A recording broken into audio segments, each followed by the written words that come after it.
Batch అయిపోయినాక ఈ feeders ఎలా క్లీన్ చేసుకోవాలి మనం? ఈ బ్యాచ్ అయిన వెంటనే మనకి లోపల అనేది ఫీడ్ స్టక్ అవుతూ ఉంటుంది. అంటే Okay. ఈ రోజు బ్యాచ్ వెళ్ళిపోయింది అంటే లోపల ఫీడ్ ఆల్రెడీ అయిపోయి ఉంటుంది ఇలా Okay. పైప్లో ఉంటుంది. జామ్ ఇప్పుడు మనం ఏం చేయాలంటే దాంట్లో ఆపర్ బాక్స్లో ఒక 50 kgs బియ్యం పోయాలి.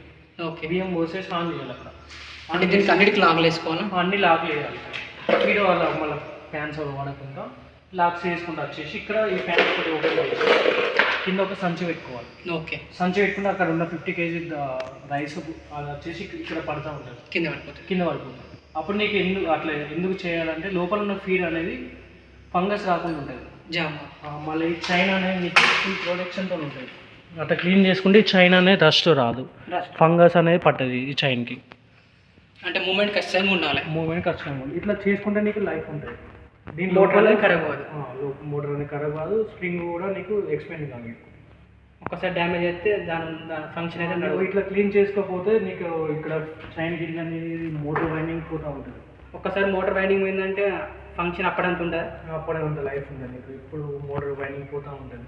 సో ఇట్లా కావాలి ప్రికాషన్ తీసుకోవాల్సిందే. తీసుకోవాలి, ఇది కంపల్సరీ చేసుకోవాలి. ఒకసారి నువ్వు దానా ఇట్లా రన్ చేసి ఇక్కడ లాస్ట్ వదిలేస్తే తర్వాత నువ్వు నెక్స్ట్ 3-5 days 3-6 బ్యాచ్ వేసుకోకపోయినా ఏం కాదు. లోపల నేను ఫంగస్ ఫామ్ కాకుండా ఉంటుంది. ఫంగస్ ఇట్లా క్లీన్ చేసేసి వదిలేసామంటే 1 year దాకా నువ్వు తర్వాత ఎప్పుడైనా వేసుకోవచ్చు నేను. ఓకే. అంటే బ్యాచ్కి 2-3 రోజులు వేసుకోవాలి. అయిపోయినాక బ్యాచ్ పోయినా తెల్లారి నెక్స్ట్ డే వేసుకోవాలి. 1 day వేసి పెట్టి 2 days అయినా ఏం కాదు. 2 days వేసుకోవాలి. 2 days తర్వాత చేసుకోవాలి. అది మనం వాషింగ్ చేయకుండా వేసుకోవాలి.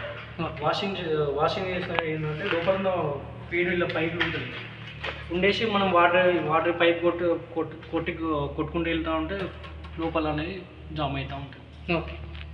ఫంగస్ ఫామ్ కాదు, మనం బియ్యం పోసి రన్ చేయాలి. మనం బియ్యం పోసి